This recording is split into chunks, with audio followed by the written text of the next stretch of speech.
What is going on, you guys? Today I have another video review for you. This one is from the It's Complicated channel, and it's called Masculinity is Utility, Rules of Modern Dating and Understanding Women. Let's get into it. Men are seen in utilitarian terms. We have the same rules set up for men that they've always lived by, that you need to protect and provide at any cost. But we've changed everything where it concerns women, and they are living by an entirely different set of rules. Why are there so many women today who say they don't need a man? Because men act like women half of the time these days. Men are supposed to be like the protectors and like the providers. So, and if men are now looking at us being like, oh, you can protect and provide for yourself, then I'm like, why do I need you here? Does the fact that women no longer need men mean that the main reason women were with men was because they had to be? No, I think that we all want a human connection. It's just if you're not able to offer enough for us or give 50-50, and most men are emotionally unavailable now, so we don't want it. Men believe in 50-50 now, and they don't believe in providing as much as they used to, or it's not the same as back in the day. It's completely different from like the 1950s and the early, those kind of times. But now it's just like men earn just as much as money as women, and women earn just as much as men. And so at this point, we can all provide equally. Wouldn't that prove that men were often seen as a utility to be used? Yeah. So aren't men better off without women if that's the main reason women would want to be with men? But that's the problem. Women say they're better off. Men never say that. Men have run out of reasons to try because for the bulk of a man in any stage of his life, he's always had to try to impress the woman or try to keep her attention. But when that doesn't work anymore, he'd rather be alone or be with his boys or do something that's going to better him. If women no longer need men, why do they still seek men who have more resources, now even more than they ever did before? Because their wants and needs have escalated, not just because of the economy, but just because of social media. You have all these people all these celebrities that you see, drive supercars and fly in private jets and go on trips every week, but realistically, they're not. And most of it is.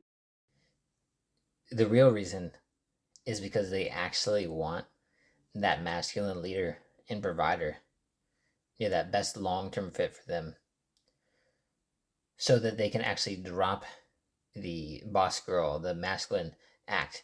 If they're like in a corporate job with Google or wherever it is, right? Doesn't matter.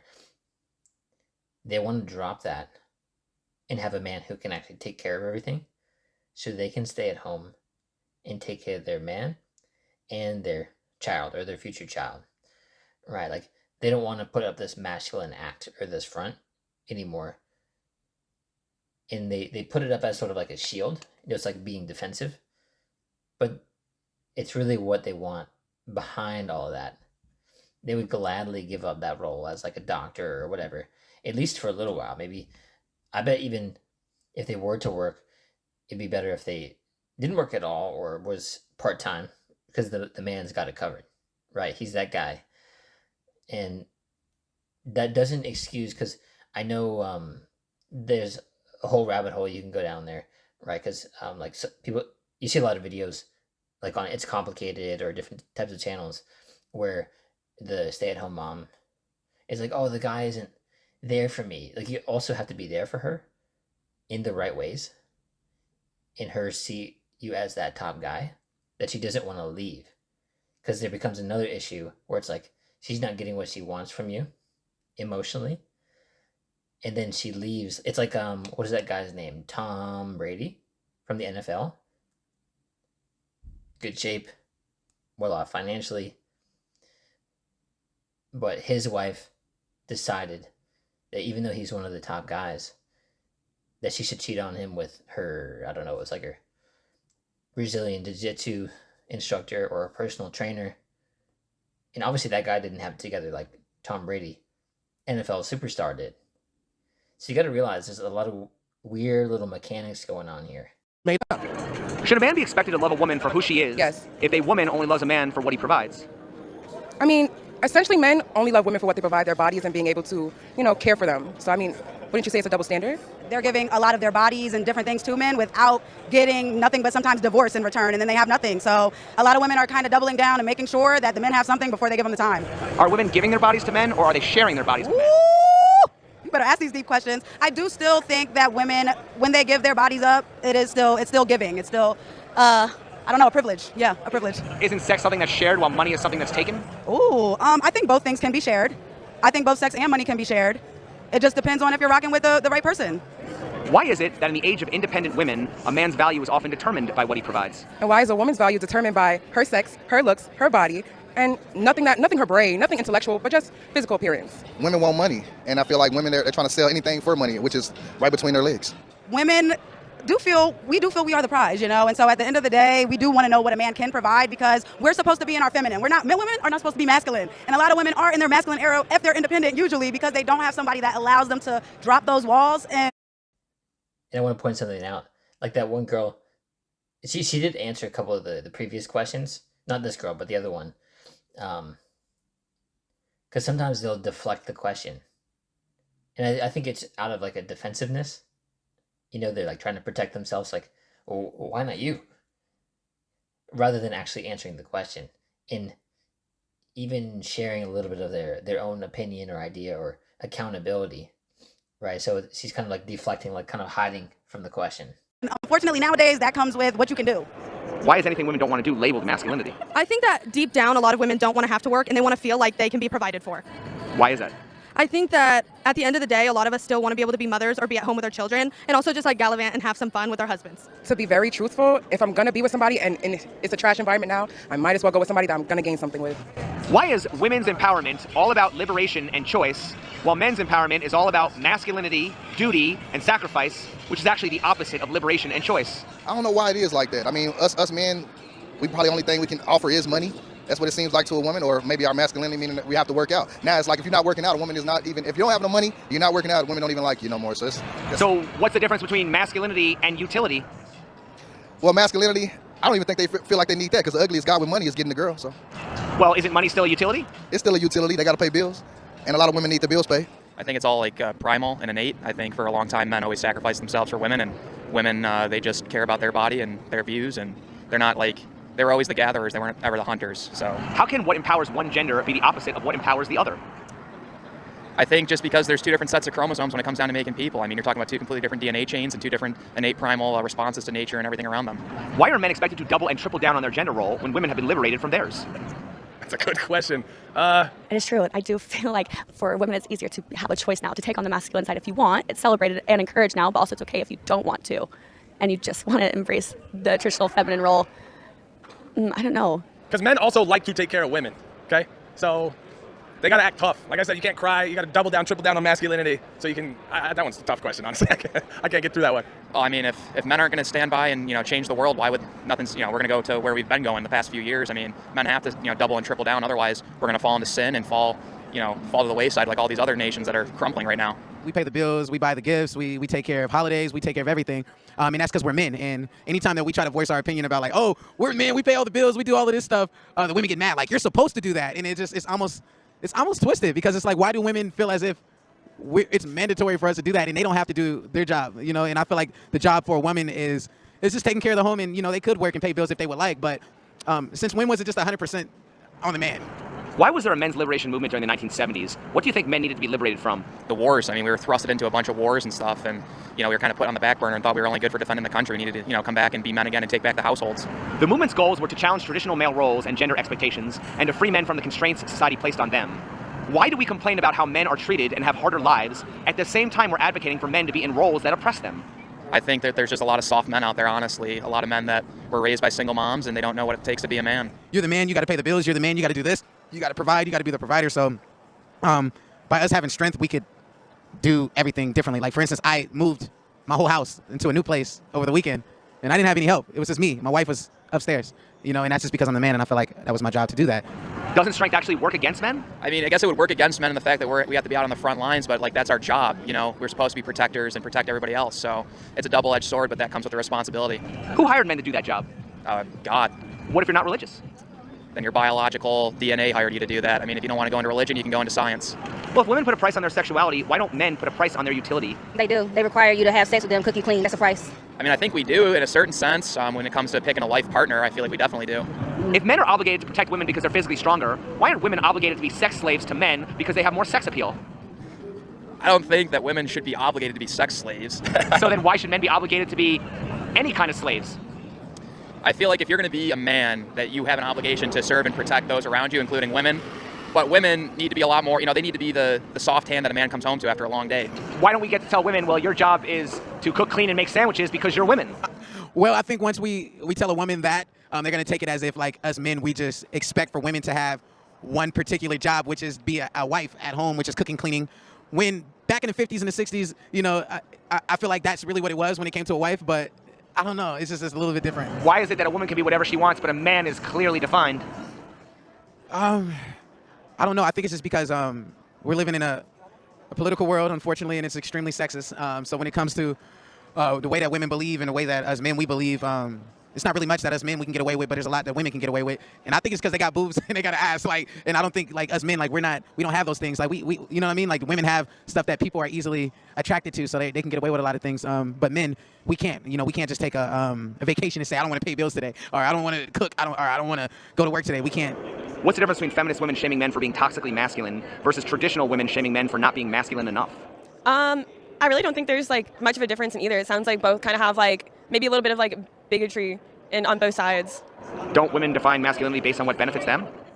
No, I define masculinity on like what I personally think like a man is. You know, you're strong, like you're a leader, you're a provider. Like that is what I see. It's not just like attractiveness and all of this. Aren't those all things that benefit women? I mean, isn't that also the same thing that benefit men? My perfect man is a mix of masculinity and femininity, so I feel like you shouldn't shame somebody for being one or the other. There's no perfect mix.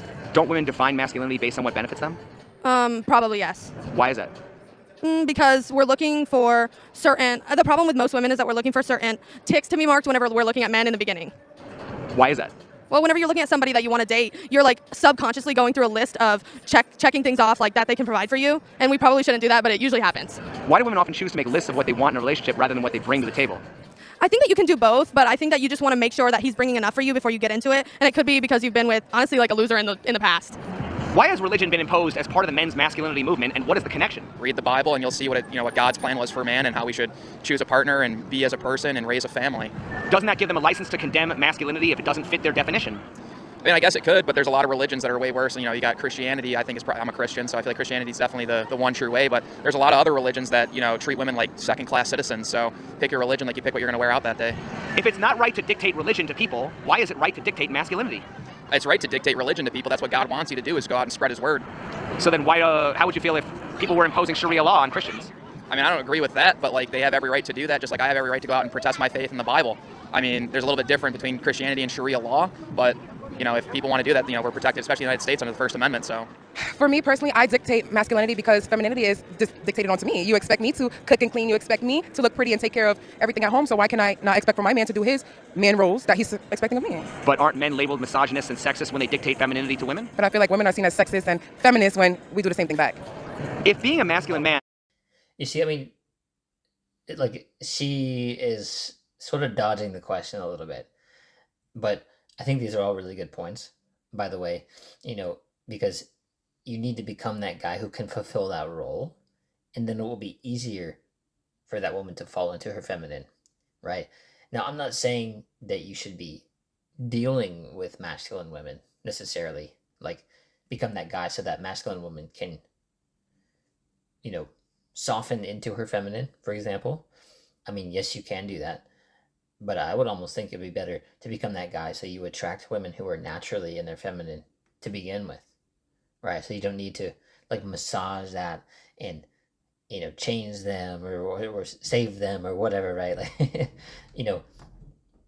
I get it, because like the example from earlier, if a man and woman can both become top dog at a company or whatever, make 100, 150K, 200K, whatever. Even if it's not that much, if they're making same, or if the woman's making more than the man,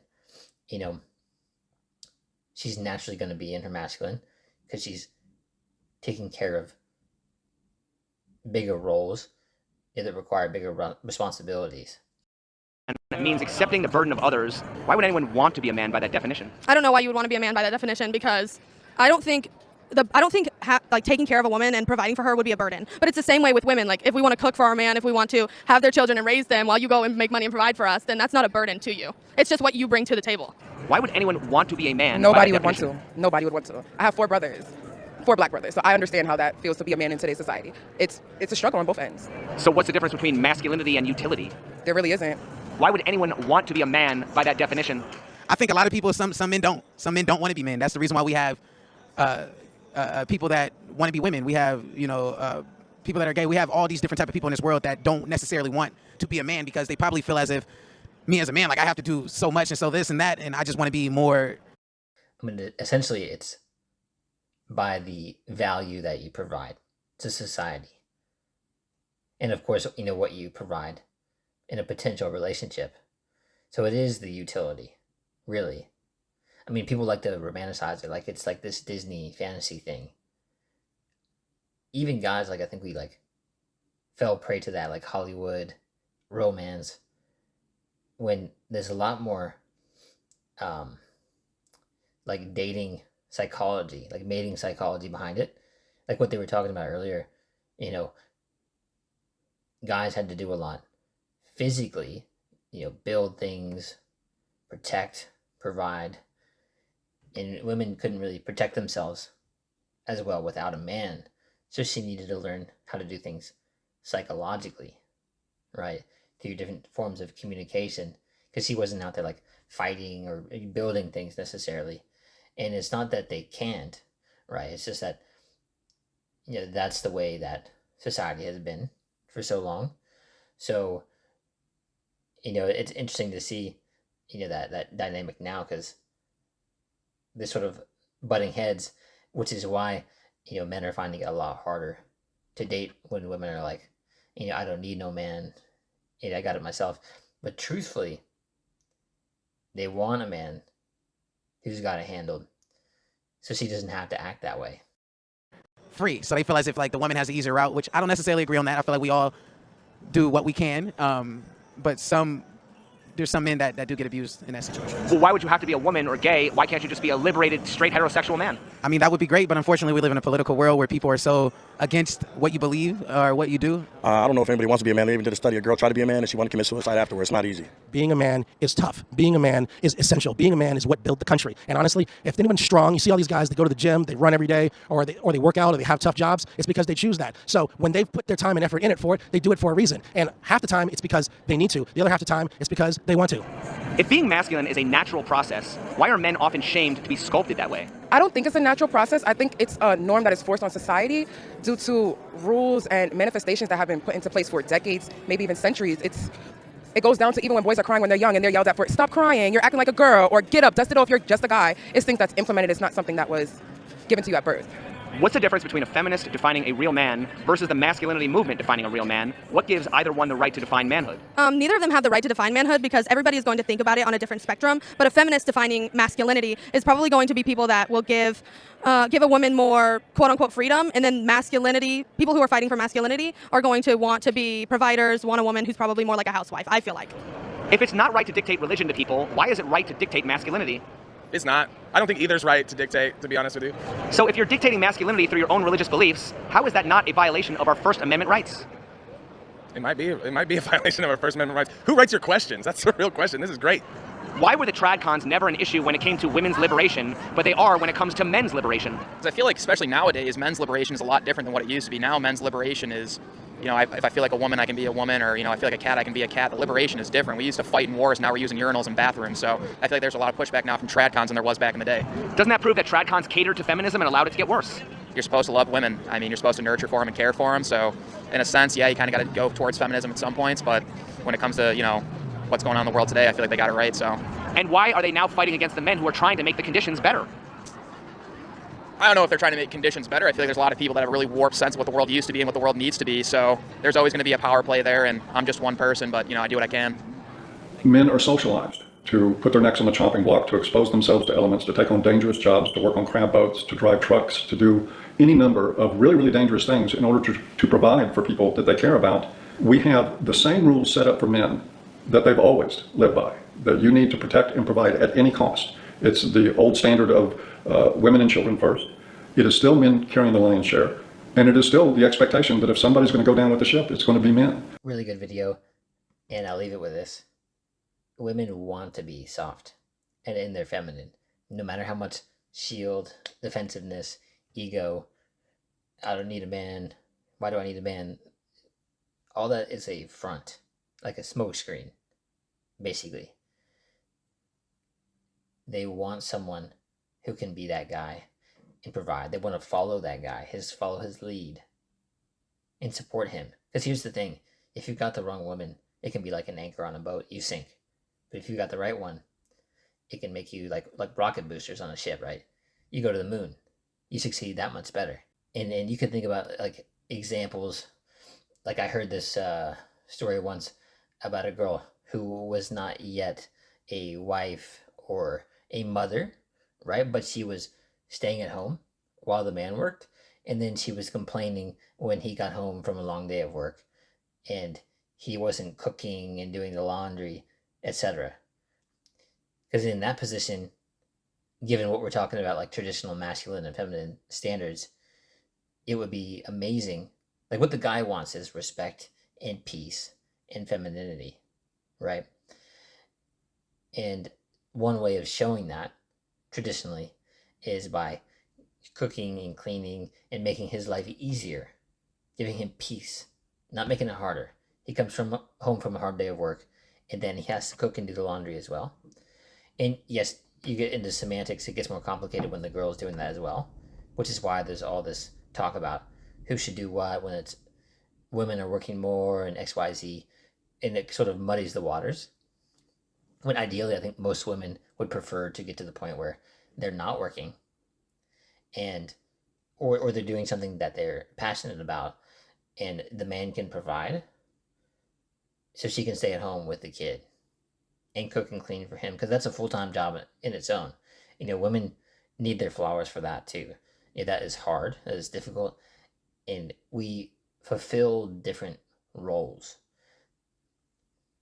And that would be the like idealistic version of a woman doing her playing her part, nurturing their child and helping nurture the man as well. And then the man making sure that she's all taken care of and their family can grow. All right, guys. Thanks for watching. Go check out It's Complicated channel. Subscribe over here. And I'll see you in the next one. Peace.